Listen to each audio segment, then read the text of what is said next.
contrario a lo que Dios ha establecido y a lo que Dios espera. Y esta mañana yo espero que podamos aprender el verdadero significado de la muerte, del sacrificio de Cristo. Entonces se supone que esta celebración es para recordar el sacrificio de Cristo. Para eso fue que bíblicamente se estableció este tiempo. Pero el mundo, y especialmente la religión, lo han tergiversado, lo han desnaturalizado y lo han profanado de la peor manera.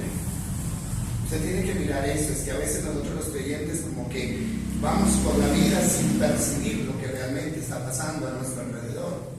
Pero lo que está pasando es algo que debería a nosotros asustarnos realmente.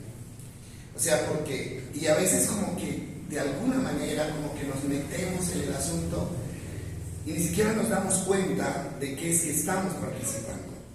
Entonces, sobre todo la religión, ¿no? La religión, que es lo que más perturba y pervierte el verdadero evangelio de Cristo.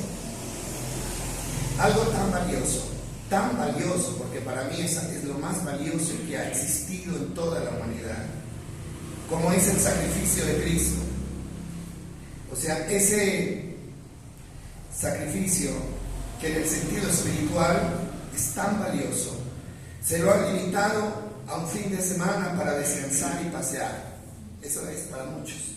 Un fin de semana donde podemos descansar, pasear, y algo tan simple como las Semanas Santas para comer pescado. ¿Cierto? Sí, esa es la realidad.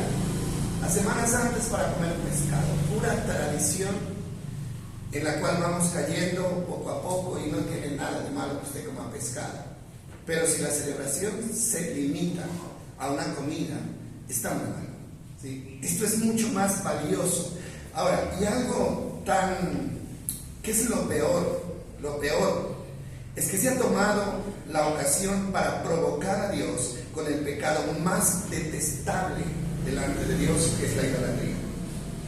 Eso es, o sea, vemos idolatría por todos lados, conmemorando el acto más sagrado. Yo tengo un texto aquí, estuvimos estudiando un viernes aquí en el estudio, en Deuteronomio capítulo 27, versículo 14, y mire usted lo que dice acerca de la idolatría.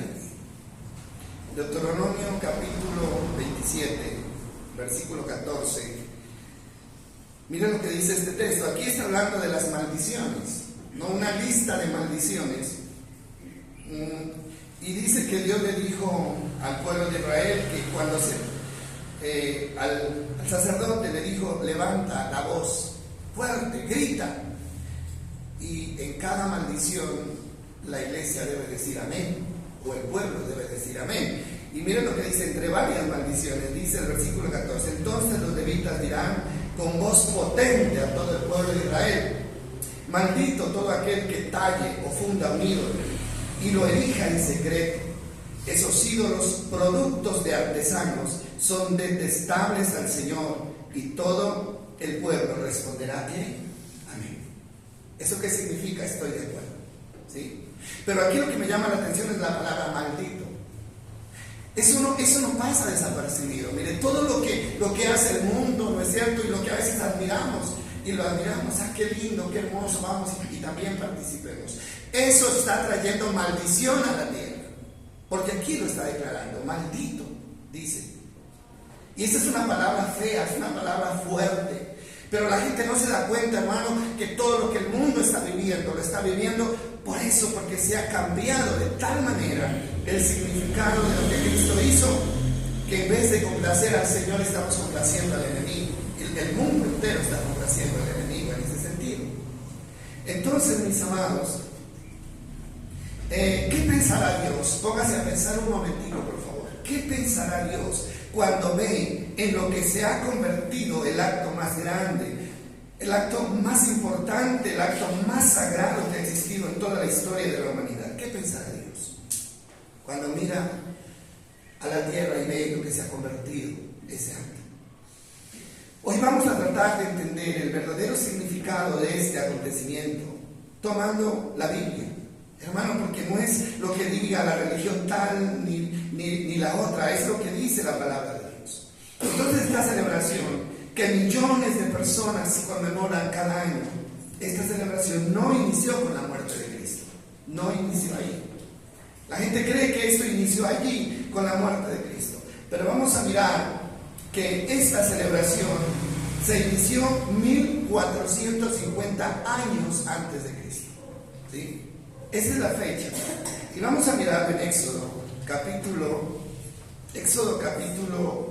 12, por favor, y vamos a darnos cuenta que ahí se inició esta celebración y ahí se dio la orden de que se haría en ese tiempo cada año por siempre, dice, ¿no? Capítulo 12 de Éxodo, versículo 1, dice así. Dice: mientras los israelitas todavía estaban en la tierra de Egipto, el Señor dio las siguientes instrucciones a Moisés y a Aarón. Dice 2: a partir de ahora, este mes será el primer mes del año para ustedes. Y el versículo 3 dice: anuncien a toda la comunidad de Israel que el 10º día de este mes, cada familia deberá seleccionar un cordero o un cabrito para hacer un sacrificio, un animal por cada casa. Vamos a leer el 5. El versículo 5 dice: el animal seleccionado deberá ser un macho de oveja o de cabra de 1 año y que no tenga ningún defecto. Estos detalles son importantes irlos teniendo en cuenta. Y dice el versículo, vamos a mirar el versículo siguiente, que es el versículo 14, el 13, por favor. Pues no quiero leer todo el capítulo porque es muy largo. Bueno, dice: la sangre de ese animal, de ese cordero sin defecto, dice, pero la sangre sobre los marcos de las puertas servirá de señal para indicar las casas donde ustedes estén. Cuando yo vea la sangre, pasaré de largo y esa plaga de muerte no los tocará a ustedes cuando yo hiera la tierra de Egipto. Y leamos también el 14, dice: este será un día para recordar. Oiga bien esto, esta es la palabra. Este será un día para recordar. Cada año, de generación en generación, deberán celebrarlo como un festival especial al Señor. Esta es una ley para siempre. Bueno, esta versión utiliza la palabra festival, o sea, es fiesta, ¿no? O sea, es fiesta, no que celebra la muerte, sino que celebra ¿qué? La vida. No que celebra la esclavitud, sino que celebra la libertad. Eso es. Ahora, miren en lo que se ha convertido esta celebración. O sea, generalmente se celebra ¿qué? La muerte, ¿cierto? La muerte. Pero no, es para celebrar, ¿no?, la vida que Dios vino a dar, la libertad que Dios vino a dar. Entonces, vamos a mirar que este capítulo, todo el capítulo, narra la salida del pueblo de Israel de la esclavitud de Egipto. De eso cuenta el capítulo. Ellos estuvieron 450 años bajo el dominio de Faraón, y al fin había llegado el día en que Dios les había prometido liberarlos. Ese día había llegado. 450 años. Si usted conoce la historia, ¿no? Bueno, todo esto comienza con la historia de José, ¿no?, de Jacob, de sus hijos. Ellos llegan a Egipto. Mientras José estaba ahí, ellos estuvieron bien, fueron atendidos, pero llegó el momento en que hubo un cambio de rey en Egipto y esos hebreos fueron esclavizados y comenzó una vida miserable para ellos. Esa fue la historia. Ahora, aquí dice que Dios les da unas instrucciones especiales. En primer lugar, en el versículo 2, vamos a leer el versículo 2. O sea, ¿por qué quiero que hagamos énfasis en estas instrucciones? ¿Por qué? Porque estas cosas que sucedieron con el pueblo de Israel son las mismas cosas que deberían suceder con nosotros. Porque nosotros somos el Israel espiritual. Entonces, en el capítulo 2 dice: a partir de ahora, este mes será el primer mes del año para ustedes. ¿Qué hubo ahí? ¿Un cambio de qué? de calendario, ¿verdad? Hubo un cambio de calendario. O sea, en Egipto ellos manejaban un calendario, pero cuando Dios da la orden de la salida, dice, deben comenzar de nuevo. No, la vida de ustedes, el calendario, la cuenta de tiempo va a comenzar de cero.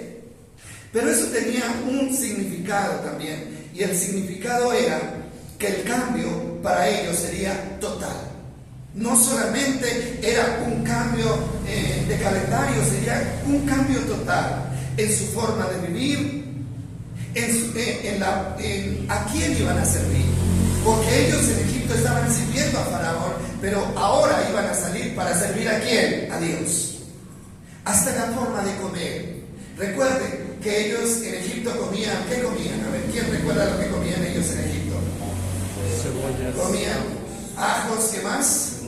Cebollas, puerros, comían carne, ¿sí? Y luego van al desierto, ¿y qué comen en el desierto? Dice que comían del pan que descendía del cielo, que Dios les enviaba cada mañana. Hermano, ¿qué significa eso? Un cambio total. ¿Y por qué quiero hacer énfasis en esto? Porque si usted y yo aplicamos, ¿no?, esa doctrina, esa verdad a nuestras vidas, a partir del día en que Cristo nos liberó a nosotros debimos haber experimentado un cambio total, absolutamente. Y eso es lo primero, esa es la primera recomendación que Dios da. En segundo lugar, Dios dice, les digo que deberían matar un cordero, fuera de cabra o de oveja, que tuviera un año. Y ese cordero tenía que ser sin defecto. No podía tener ningún defecto, ni cojo, ni ciego, nada de eso. Tenía que ser perfecto. Y dice que la sangre de ese cordero, la carne debían comerla asada, pero la sangre debían colocarla sobre el marco de la puerta de la casa de los israelitas. ¿Por qué? Porque también dice que Dios iba a dar la orden a un ángel, e iba a pasar por cada una de las casas, por todas las casas iba a pasar, e iba a matar al hijo primogénito, ¿no? Al hijo mayor lo iba a matar, de todas las casas, todas, absolutamente todas. Inclusive también iban a morir los primogénitos de los animales, ¿sí?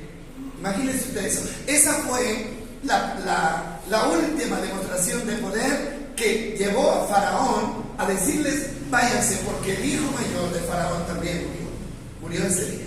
Ahora, pero había algo importante, y él dice, donde aparezca la sangre del cordero untada en la puerta, dice, el ángel de la muerte pasará de largo y no entrará, y en esa casa no habrá muerte.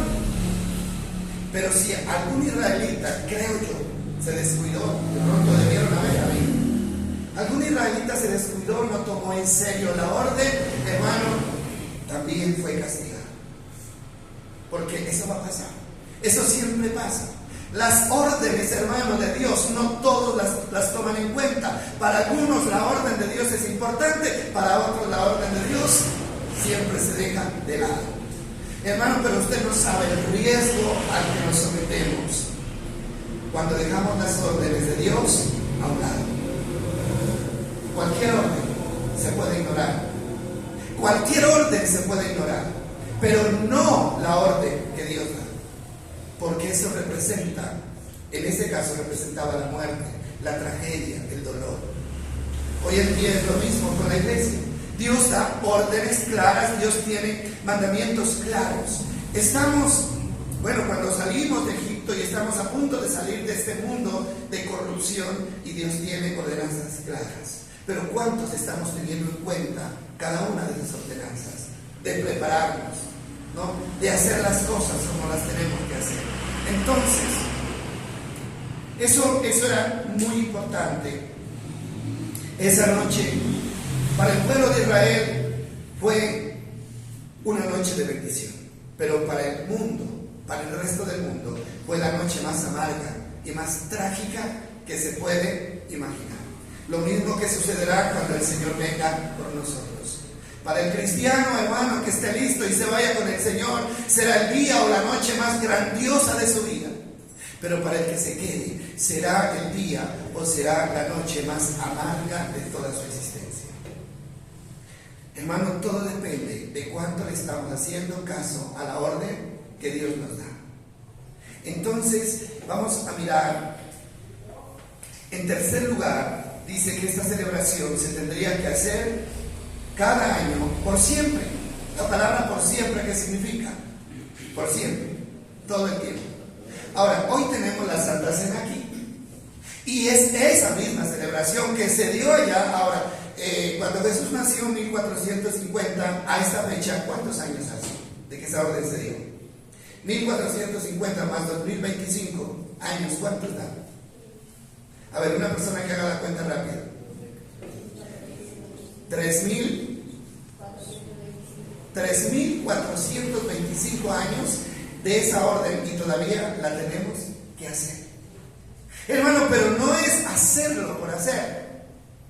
No es, yo lo estoy haciendo, qué bueno que lo estamos haciendo. Hermano, el asunto es que realmente estamos viviendo lo que el pueblo vivió o lo que Dios tenía preparado para el pueblo a partir del sacrificio de ese cordero allá en Éxodo, o a partir del sacrificio del cordero de Dios que es Jesucristo, ¿no? Hace 2000 años.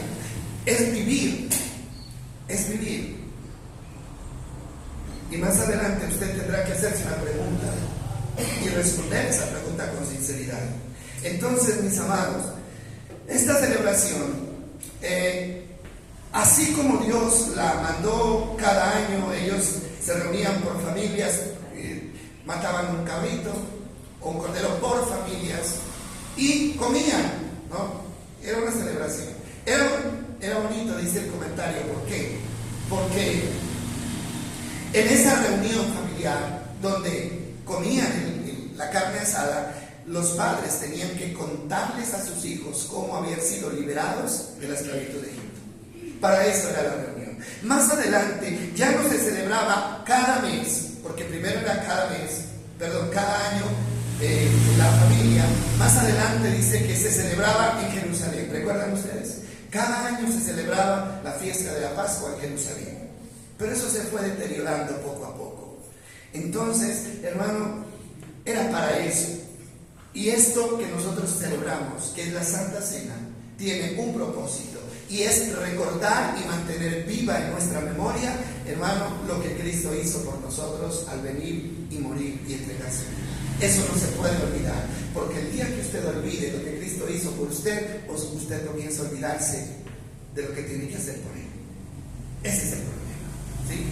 Entonces, para eso es que está dicho. Entonces, hay algo que cambia cuando el Señor Jesucristo viene. Esta celebración cambia, las formas cambian. Ya no era un animal el que se sacrificaba, sino que era el mismo Hijo de Dios, el Señor Jesucristo. Cuando Juan vio por primera vez a Cristo, lo identificó como el Cordero de Dios. Vamos a mirarlo en Juan 1:29. Juan no conocía a Cristo, no lo había visto todavía, se iban a encontrar ese día. Y aquí en Juan, él dice que cuando ve a Cristo, él declara, dice, este es el Cordero de Dios que quita el pecado del mundo. ¿Por qué lo identifica como el Cordero? ¿Por qué no lo identifica como Jesús, como el Mesías, como Cristo? Hermano, ¿por qué? Porque él estaba esperando el cumplimiento de la promesa que se había hecho, que Dios iba a enviar a un Salvador. Y había llegado ese Salvador. Hebreos capítulo 10, versículo 1 también lo menciona. Vamos a mirarlo. Hebreos 10:1 lo menciona. Menciona el sistema, ¿no? Hebreos 10:1 dice: el sistema antiguo bajo la ley de Moisés era solo una sombra. Póngale cuidado a esto. Era solo una ¿qué? Sombra. No era la realidad. La realidad, ¿quién era? Cristo. Esa realidad que iba a permanecer para siempre. Dice, eso que se hacía en el Antiguo Testamento era un tenue anticipo de las cosas buenas por venir. Dice, no las cosas buenas en sí mismas, bajo aquel sistema que se repetía los sacrificios una y otra vez, año tras año, pero nunca pudieron limpiar por completo a quienes venían a adorar.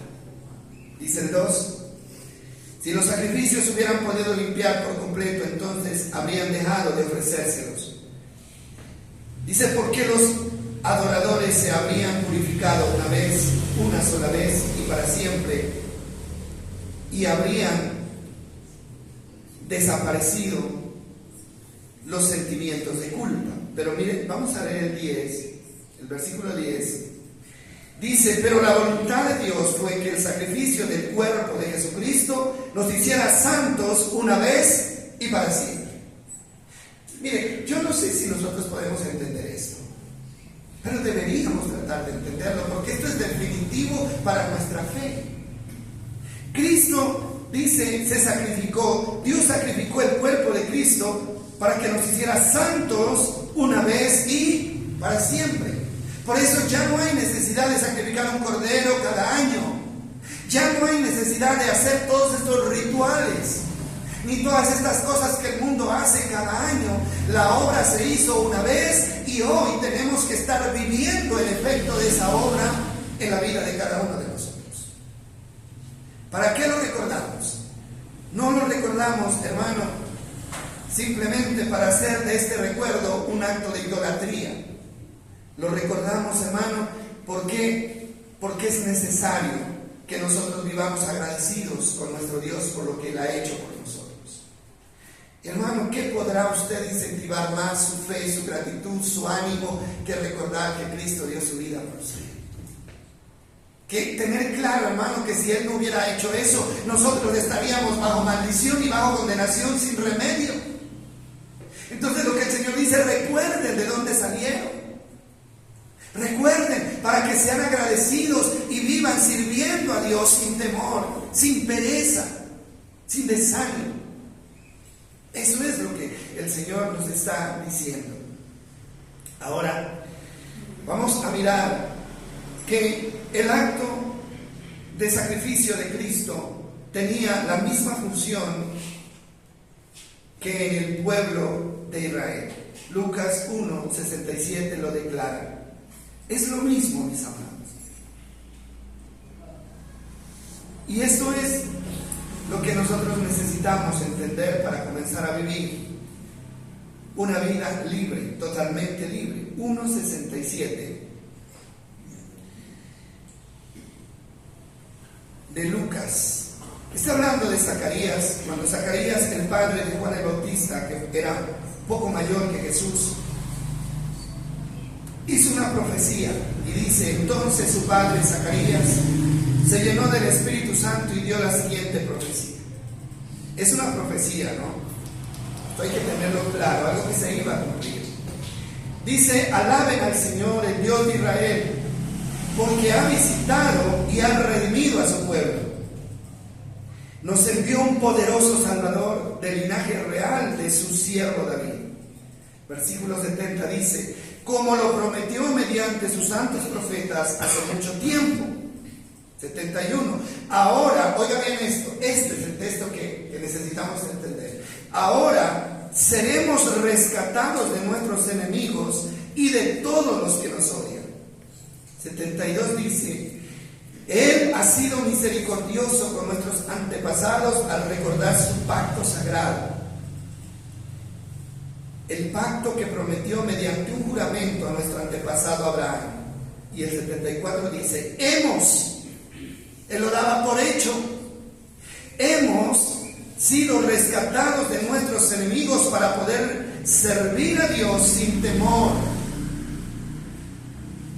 en santidad y justicia, mientras vivamos. Lo quiero leer de nuevo, porque aquí se resume toda la obra que Cristo hizo en favor de nosotros. Hemos sido rescatados de nuestros enemigos para poder servir a Dios sin temor, en santidad y justicia, mientras vivamos. ¿Cuándo? ¿Hasta cuándo? Mientras vivamos. Mientras tengamos vida, lo tenemos que hacer. Estaba profetizado.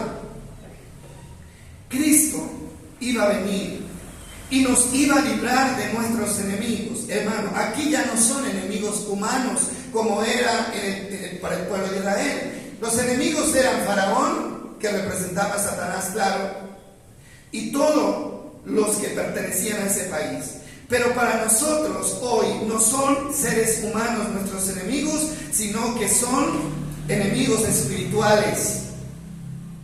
Son Satanás y todos sus demonios. Esos son nuestros enemigos. Usted no tiene problema con seres humanos, ¿verdad? Ningún ser humano lo está esclavizando. En ese sentido podemos decir que somos libres, hermano, pero Satanás y sus demonios están esclavizando al mundo. Ellos están esclavizando al mundo. Y cuando dice que Él vino para librarnos de nuestros enemigos, está hablando, hermano, de que Él derrotó a Satanás y a todos sus demonios y los avergonzó, y todo aquel que cree y se esconde en Cristo es una persona que está libre de la esclavitud del enemigo. ¿Usted le parece poca cosa eso? Hermano, eso es algo grande. Yo preferiría que me esclavizara un humano y no que me esclavizara Satanás y sus demonios. Eso es peor todavía. ¿Sabe por qué? Porque no somos conscientes de eso. Pero esa es una realidad. Satanás vino para esclavizar al ser humano, para alejarlo de Dios, para mantenerlo atado y que no pueda servir a Dios. Uno de los propósitos de Dios era que sirviéramos ¿a quién? A Dios sin temor.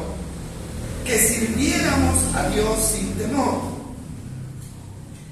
Y la pregunta que quería que ustedes se hicieran es la siguiente: ¿usted considera que está sirviendo a Dios? ¿Usted se ha hecho esa pregunta alguna vez? ¿Se la ha hecho? ¿Usted considera que está sirviendo a Dios? ¿Usted es un siervo o una sierva de Dios? Hermano, a veces estas preguntas que son tan importantes ni siquiera vienen a nuestra cabeza. Hermano, pero es importante responder esta pregunta. ¿Sabe por qué es importante responder esta pregunta? Porque eso es lo que determina si realmente hemos sido liberados de la esclavitud del enemigo. Porque nadie, hermano, que ha sido liberado de la esclavitud del enemigo se puede quedar quieto, nadie. O sea, una persona a la que le han roto las cadenas, esa persona salta, esa persona corre y esa persona busca a quien lo liberó para agradecerle y para servir. Por eso la pregunta: ¿estamos sirviendo a Dios? Pero tenemos que entender qué significa servir, ¿verdad? ¿Qué significa servir? Para ustedes, ¿qué significa servir? Puede ser extender el mensaje, ¿verdad?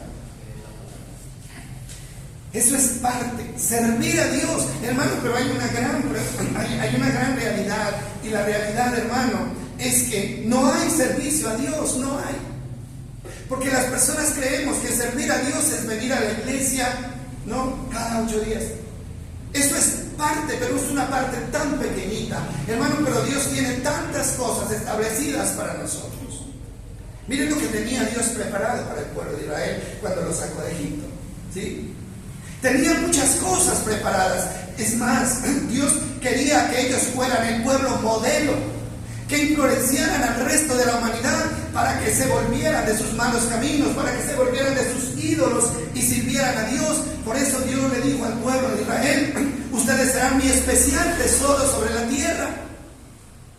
Ustedes serán objeto de mi bendición, para que el mundo vea, para que el mundo se convierta.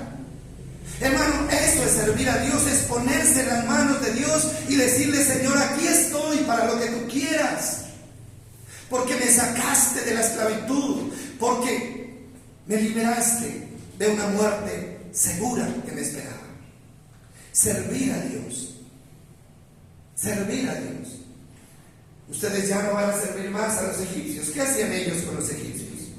O sea, ¿qué hacían? ¿Cuál era el trabajo de ellos? Pues dicen que el trabajo del pueblo de Israel era hacer adobes de tierra, ¿no? Adobes de tierra, para que ellos construyeran sus ciudades y construyeran todo su imperio. Ellos hacían adobe, ellos vivían entre el barro, ellos vivían entre el lodo y con un látigo siempre sobre sus espaldas. Eso era servir. No tenían descanso, mis amados. No tenían reposo. No tenían retribución. Solamente tenían migajas, tenían hambre, tenían sed, tenían rabia, tenían dolor. Y eso era para ellos servir. Ahora Dios dice, bueno, vamos a cambiar todo eso. Pero ustedes no han sido liberados para que sigan la vida como si nada. Si ya no sirven a Faraón, ahora me tienen que servir a mí. Ahora las condiciones cambian, porque Dios no es un Dios injusto para no tener en cuenta el servicio de los que lo aman y de los que hacen algo para Dios. ¿No es cierto que no? Él dice, Dios no es injusto para olvidar la obra de sus siervos. No es injusto. Además, Él ya no tiene un látigo sobre nosotros. Simplemente nos invita a servirlo como una muestra de gratitud por lo que Él hizo y de dónde nos sacó. Pero servir al Señor es simplemente obedecerlo. Eso es servir a Dios, obedecerlo. Un siervo o un esclavo siempre está a la orden de aquel que lo tiene como siervo, ¿verdad? Es un peón. Nosotros manejamos ese término acá, ¿no? Vamos de peones. ¿Qué tiene que hacer un peón? Obedecer lo que el patrón Tiene que obedecer lo que el patrón dice. Mire, usted se presenta a las 7 de la mañana en la casa de su patrón y dice, ¿qué hay que hacer? Y si el patrón le dice, vaya y cabe un hueco, usted tiene que ir y cavar ese hueco. ¿Es así o no es así? Esto es servir. Y al final de la semana usted va a recibir ¿qué? Una retribución si ha hecho el trabajo bien hecho. Usted no puede ir a decir, no, yo aquí no cavo ese hueco porque a mí no me parece que aquí se pueda cavar ese hueco. No, usted tiene que hacerlo porque es un siervo.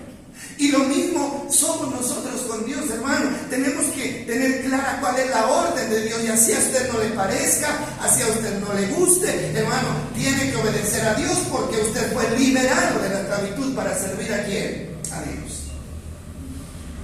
Y eso es lo que muchos no hemos entendido. No, fuimos libres para recibir los beneficios, pero no para servir. Hermano, nadie, ningún patrón sobre la tierra va a sostenerle un salario a un peón que no hace lo que se le manda. Yo creo que aquí hay personas que manejan trabajadores, ¿verdad? Hay patrones que manejan trabajadores. ¿Usted le pagaría y estaría contento con un trabajador que hace lo que quiere, cuando quiere? No. Entonces fuimos rescatados de una opresión, de una maldición que nos llevaba a la muerte para servir a un Dios que nos lleva a la vida. Él nos va a llevar a la vida. Y eso es lo que nosotros tenemos que tener en cuenta en este momento. Juan capítulo 8, versículo 36 dice, mire qué palabra tan bonita. Así que si el Hijo los hace libres, ustedes son, ¿qué dicen? Verdaderamente libres. Así que si el Hijo los hace libres, ustedes son verdaderamente libres. ¿Libres para qué? Para servir a Dios. Hermano, los seres humanos no nos podemos poner en el centro. No podemos asumir una actitud, hermano, neutral. No, ni sirvo acá, ni sirvo acá. No, o servimos allá o servimos acá. No se puede mantener una actitud intermedia. Y la iglesia del Señor tiene que entender esto, hermano. Ya es tiempo de que lo entendamos. Y ese servicio a Dios tiene que ser un servicio de buena gana. Tiene que ser un servicio por convicción, no por obligación.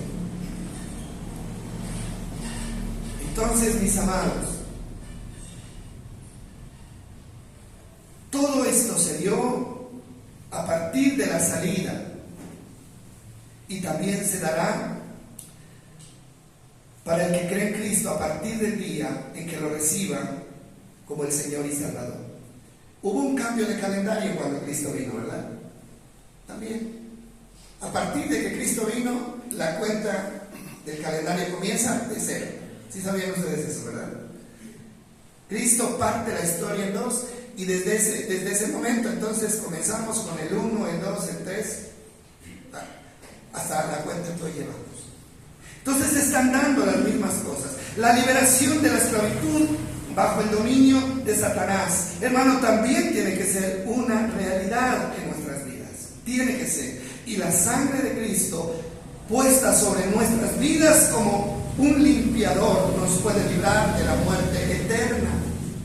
Hermano, cuando el Señor venga a establecer su juicio, cuando el Señor venga a poner a unos a la izquierda y a otros a la derecha, hermano, es la sangre de Cristo puesta sobre nuestras vidas la que nos va a permitir, hermano, ir a la vida eterna, como fue en el tiempo del Éxodo. El que no se haya lavado en la sangre de Cristo, hermano, no tiene vida, tiene muerte. Está expuesto a la muerte. Por eso la sangre de Cristo nos sigue limpiando ¿de qué? De nuestros pecados. Ese es el remedio y no podemos descuidarnos. Somos libres para obedecer. Un esclavo no puede hacer lo que quiere. Tiene que complacer a su amo. Tiene que complacer a su amo. Yo no sé si ustedes están de acuerdo conmigo en esta aplicación. Pero ¿cuántos creyentes hoy deseamos cambiar? Bien, yo de pronto usted es uno de los que desea cambiar actitudes que usted sabe que no están bien. ¿Sí? Tenemos cosas que sabemos que no están bien. Y deseamos cambiar. Y cuando la palabra nos confronta y nos hace entender que realmente estamos equivocados, hermano, aquí decidimos cambiar. Aquí decidimos dejar esas actitudes que ofenden a Dios, actitudes que dañan a nuestros semejantes. Pero no podemos. La gente no puede. Y vuelve, y a pesar de que lo quiera hacer, vuelve y cae en la misma situación otra vez. Hermano, una persona que viva en esta dinámica es porque no ha sido libertada por Cristo. No ha sido libertada por Cristo. Todavía está bajo esclavitud. Hermano, una persona esclava no puede hacer lo que desea, aunque sabe que es lo bueno, siempre termina haciendo lo malo, porque hay una atadura que lo envuelve y lo arrastra a hacer lo que no quiere hacer. ¿Eso qué significa? No ha sido libertado por Cristo. Yo no sé si usted tenga otra explicación. Ahora, no estoy hablando de pecados que se cometen involuntariamente, no. De cosas que sabemos que tenemos que cambiar y las seguimos haciendo una y otra vez. Y decimos, es que yo no quería. De verdad la persona no quiere. Puede que no quiera, pero no tiene la fuerza para decir no, vuelve y cae. ¿Por qué? Porque hay una fuerza diabólica que lo está empujando a hacer lo malo. Y esa no es la dinámica de la mayoría de creyentes. Por ejemplo, cuando usted ve las personas que desgraciadamente han caído en la drogadicción, o en el alcoholismo, o en cualquier vicio de esos que los atrapan, ¿qué dice la gente? Dice, pero salga de eso, le dicen, ¿sí o no? ¿Por qué usted no sale de eso? ¿Por qué no tiene un poquito de fuerza de voluntad para salir de eso? Salga. ¿Usted cree que esa persona no quiere salir? Claro que quiere salir.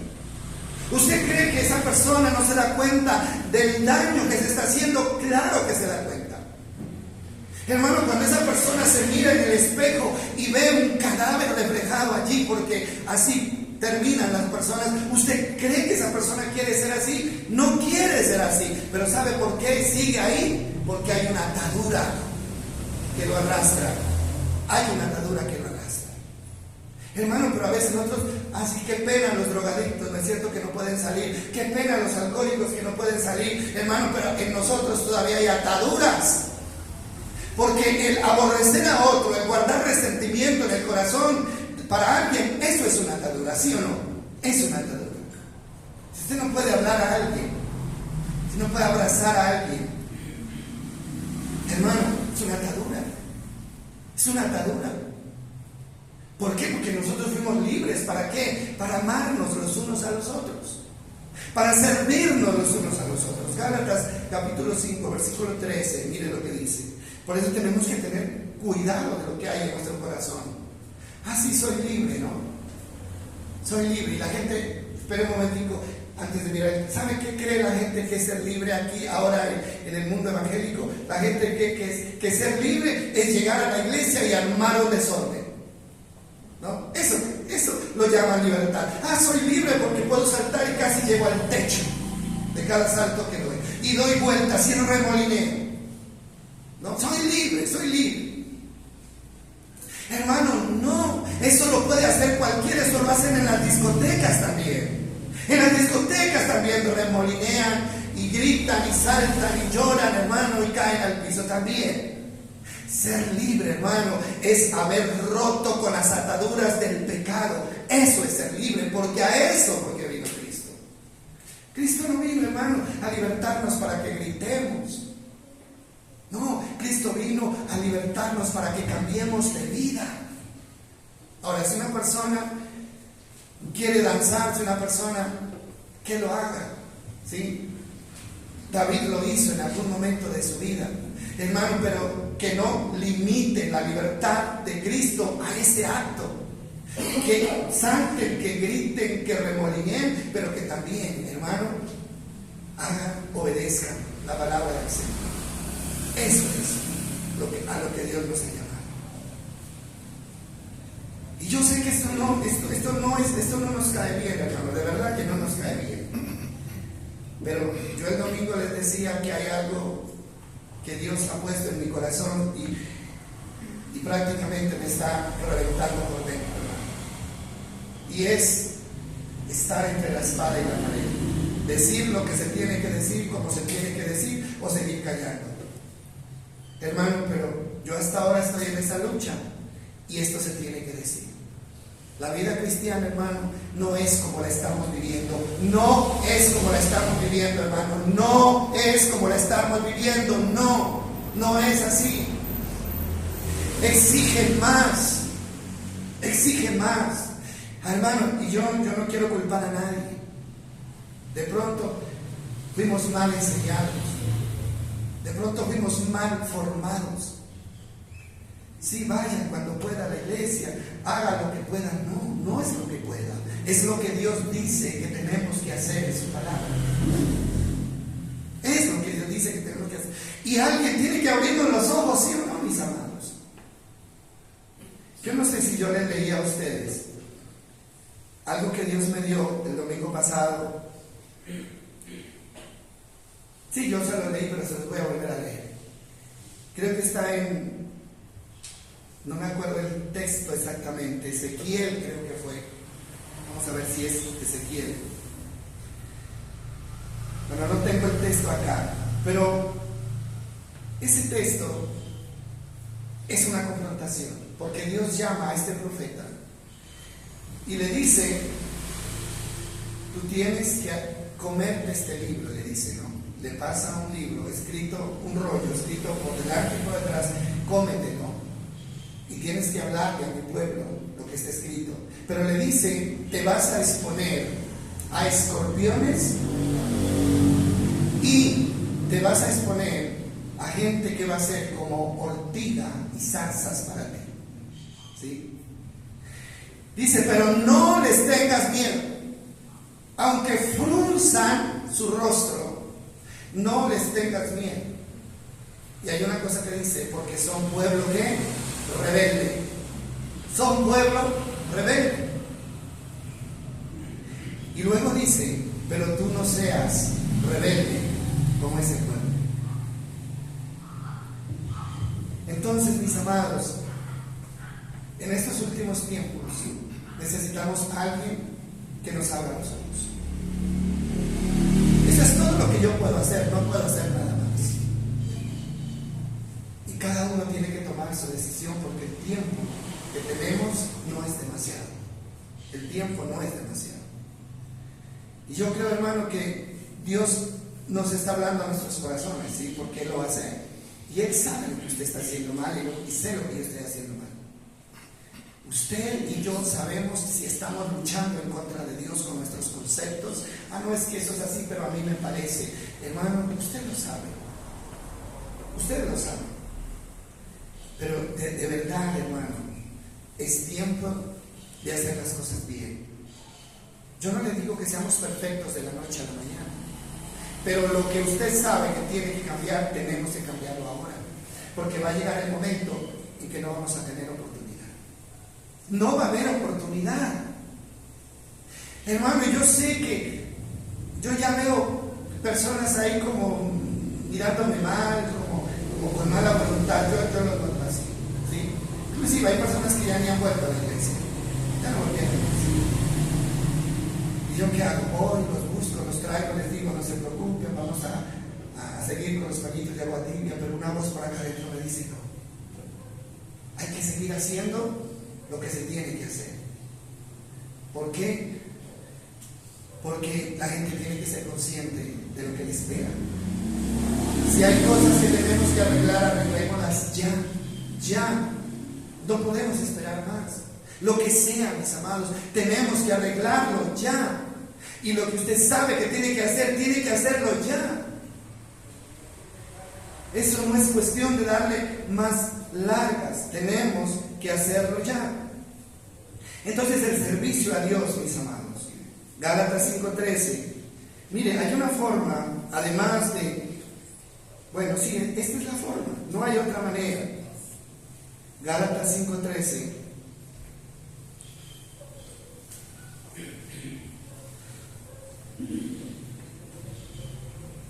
Dice, pues ustedes, mis hermanos, han sido llamados a vivir en libertad, pero no usen esa libertad para satisfacer los deseos de la naturaleza pecaminosa. Esto lo tenemos claro todos, ¿verdad? Dice, al contrario, usen esa libertad para servirse unos a otros por amor. Mire, esta es otra cosita, hermano, que la hemos dejado lejos, a kilómetros. El servirnos los unos a los otros. Hermano, eso no lo está diciendo Dios. Este no es un requerimiento de Dios. Servirnos los unos a los otros. Servirnos los unos a los otros por amor.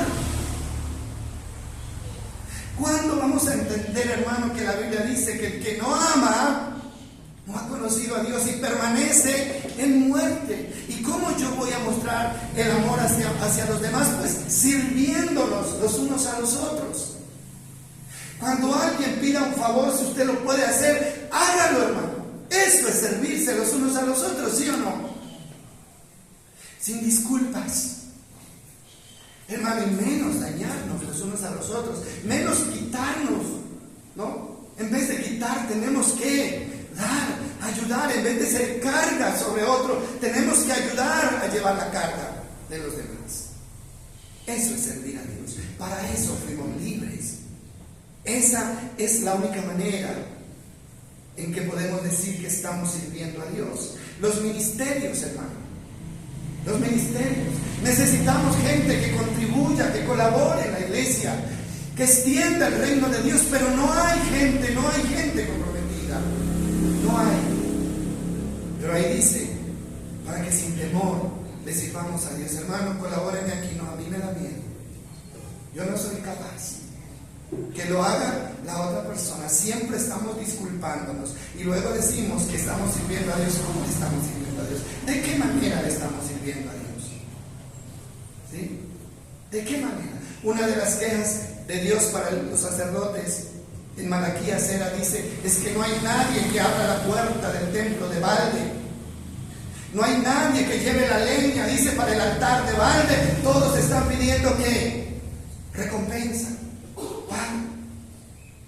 Cosas tan elementales como traer una flor para el templo, hermano. Eso es algo muy elemental, pero es un servicio para Dios, ¿sí o no, mis amados? Voy a traer una florecita. Pero no, eso que hicieron tan feo, ¿no? Eso deberían haberlo hecho de otra manera. Pero ¿qué estamos haciendo nosotros? Bueno, alguien tiene que decirlo. Alguien tiene que decirlo. Inclusive la misma ofrenda, mi hermano, la misma ofrenda, ¿no? A veces Dios pone en el corazón, Dios nos da una bendición y pone en el corazón que bendigamos la obra del Señor. Y ahí está el enemigo, ¿no es cierto? Con la atadura, no dé nada porque usted lo necesita. No lleve porque esto, allá tienen eso. ¿Quién sabe qué estarán haciendo con la plata que están llevando? Y ahí nos dejamos que enredar hermano, en la telaraña del enemigo y dejamos de hacer las cosas que tenemos que hacer para Dios. Pues hay que romper con eso, porque si yo les digo que así como estamos bien, hermano, les estoy mintiendo. Y yo no quiero parecer como mentiroso delante de Dios. No quiero, porque yo también llevo un castigo sobre mi vida. Dice Hebreos que cuando venga el príncipe de los pastores, nosotros tenemos que darle cuenta a Dios, porque Él va a tomar cuenta. Hermano, no, Dios no nos está exigiendo que llevemos a la gente a la fuerza a obedecer, no. Dios nos está diciendo que hablemos lo que Él nos manda a hablar, nada más. Ya cada uno hace lo que tiene que hacer. Que la gente se va a ir, que la gente se va a aburrir, que la gente se va a cansar, hermano, no hay nada que hacer. El que no quiera hacer las cosas como tiene que hacerlas tarde o temprano, se tiene que ir. Y si se queda y no hace las cosas bien, le da igual. Es igual. ¿Sí? Entonces, mis amados, esto es lo que, para eso fuimos libres. Usted se imagina al pueblo de Israel, lo que le pasó al pueblo de Israel, ¿verdad? Después de que ellos pasaron del Mar Rojo, ¿no es cierto? Dice que María cogió una pandereta y comenzó a cantar porque eran libres, lo que nunca pudieron hacer mientras estaban en Egipto. Hermano, pero luego empezaron a quejarse del calor, a quejarse de todo lo que había, empezaron a quejarse hasta del pan que Dios les daba, hermano, y eso los llevó a querer devolverse a Egipto, porque no valoraron lo que Dios les daba. No es que este pan tan liviano, decían, ¿no? Todos los días comiendo este mismo pan, y era el pan que Dios les mandaba. Se quejaron. Es que queremos, nos acordamos de los puerros, de las cebollas, de los ajos que comíamos en Egipto. Y un día Dios se cansó y les dijo, pues listo, devuélvanse si quieren, o quédense en el desierto, porque yo ya no lo soporto más. Y ninguno de los que salió bajo la promesa de entrar a la tierra prometida entró, ninguno, excepto Josué y Caleb, que le creyeron a Dios y determinaron que valía la pena servir a Dios a pesar de todo, Entonces, mis amados, yo quiero decirles en esta hora que si usted quiere, usted puede ser libre. Usted no puede, no, es libre. Es libre. Porque Cristo ya lo hizo. Solamente que tenemos que comenzar a vivir en esta libertad y no permitir que la mentira del enemigo nos siga atando, hermano, con enfermedad, con humillación, con vergüenza, con temor. No, Él vino a liberarnos de todo eso. Esa no es la realidad. Pues eso es lo que acabamos de leer en la palabra de Dios. Para rescatarnos de nuestros enemigos y le pudiéramos servir, dice, sin temor, para poder construir nuestra santidad. Eso es lo que Dios nos está diciendo en esta hora. Ahora vamos a celebrar la cena, vamos a tomar la cena del Señor. Y yo le pido que esta mañana usted lo tome la cena del Señor como un acto de fe. Un acto de fe, ¿está bien? Hoy no vamos a si usted está sin pecado, entonces tome la Santa Cena porque nadie la podríamos tomar. Porque reconocemos que todos le estamos fallando a Dios. Pero tome la cena del Señor como un acto de fe. Y dígale, yo tomo esto, celebro esto como un acto de fe y declaro que de ahora en adelante lo que Cristo vino a hacer por el mundo va a ser una realidad en mi vida. Y voy a ser libre a partir de ahora. Eso es lo que tenemos que hacer. Porque gracias a Dios tenemos vida y no nos hemos muerto bajo la telaraña del enemigo. Tenemos vida. Entonces es un acto de fe. Y recuerden que lo que Pablo dice que todas las veces que ustedes participen de este acto, de la celebración de la Pascua y del tiempo de Cristo y de la cena del Señor para la iglesia, dicen, háganlo recordando en memoria de mí. Hermano, esto que hacemos ahora es una muestra de que realmente hemos sido beneficiados con lo que Cristo vino a hacer por nosotros en la cruz del Calvario. Hemos sido beneficiados. Y si usted es libre, si usted puede romper esas ataduras, si usted puede saltar cualquier obstáculo que el enemigo ponga, entonces, hermano, el sacrificio de Cristo se ha hecho una realidad en su vida. Esa es la realidad. Vamos entonces a repartir la cena. ¿Me ayudan, por favor? Vamos a estar de pie. Y lo vamos a hacer de esa manera. Señor, entiendo